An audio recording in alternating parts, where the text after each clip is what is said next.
রাস্তা সংস্কারের দাবিতে ধানের চারা লাগিয়ে বিক্ষোভ দেখান গ্রামবাসীরা। ঘটনাটি ঘটেছে উত্তর দিনাজপুর জেলার ইসলামপুর ব্লকের কমলাগাঁও সুজালি গ্রাম পঞ্চায়েতের মাহাদিগঞ্জ গ্রামে। এদিন স্থানীয়রা দাবি করেন দীর্ঘদিন ধরে তাদের রাস্তার বেহাল অবস্থা। হেলদোল নেই কোনো গ্রাম পঞ্চায়েত সদস্য থেকে শুরু করে প্রধানের। কয়েক হাজার মানুষের যাতায়াত সে রাস্তা দিয়ে অসুবিধার মধ্যে পড়তে হয় স্কুল ছাত্রছাত্রী থেকে শুরু করে গর্ভবতী মায়েদেরও।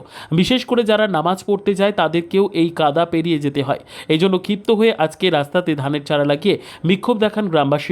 তবে এই ঘটনায় কমলাগাঁও সুজালি অঞ্চলের তৃণমূল কংগ্রেসের অঞ্চল প্রেসিডেন্ট আব্দুস সাত্তার জানান, বিষয়টি ঊর্ধ্বতন নেতৃত্বদের পাশাপাশি গ্রাম পঞ্চায়েত প্রধানকেও জানাবেন, যাতে এই রাস্তার মেরামতের দ্রুত হয়।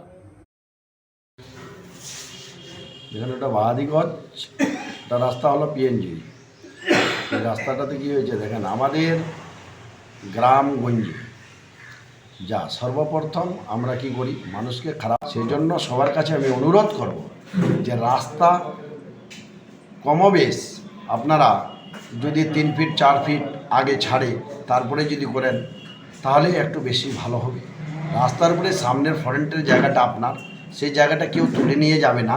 সবার কাছে আবেদন, জাহিদুল সাহেবকে আমি বলবো এটার জন্য তাড়াতাড়ি সমাধান হয়। প্রধান সাহেবকে বলবো, আমাদের লতিফুল সাহেবকে, এটা তাড়াতাড়ি যেন ওখানে কিছু ব্যাডমিশালি দিয়ে রাস্তার গর্দটা যেটা হয়েছে সেটা যেন বহন করা হয়।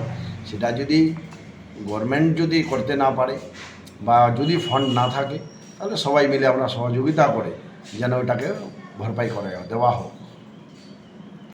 বড় করেছে এই জন্য যে রাস্তা পাগলাপীর থেকে আমার মসজিদ থেকে রাস্তা খাদো বেড়াইতে মানুষের খুব মুশকিল হয়।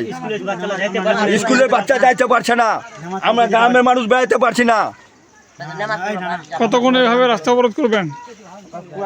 এটাতে কত দূর রাস্তা হবে জানে ওই আমার প্রেসিডেন্ট জাহিদুল বাবু। মানে আপনারা কোন দল করছেন এই গ্রাম থেকে? আমি টিএমসি করি, তবু রাস্তা হয় না। তবু রাস্তা যেদিন ভোটের দাঁড়িয়ে আসছিল ওই জাহিদুল বাবু এখানে বলছিল উপর আমাকে যে আমাকে জিতা দেন, সবচেয়ে ফার্স্টে এই রাস্তাটা করব। এখনো আমার রাস্তা হয়নি। কোন গ্রাম পঞ্চায়েতে পড়ে এটা? এটা আমার সুজালি গ্রাম পঞ্চায়েত। ব্যুরো রিপোর্ট, উত্তর বাংলা সংবাদ।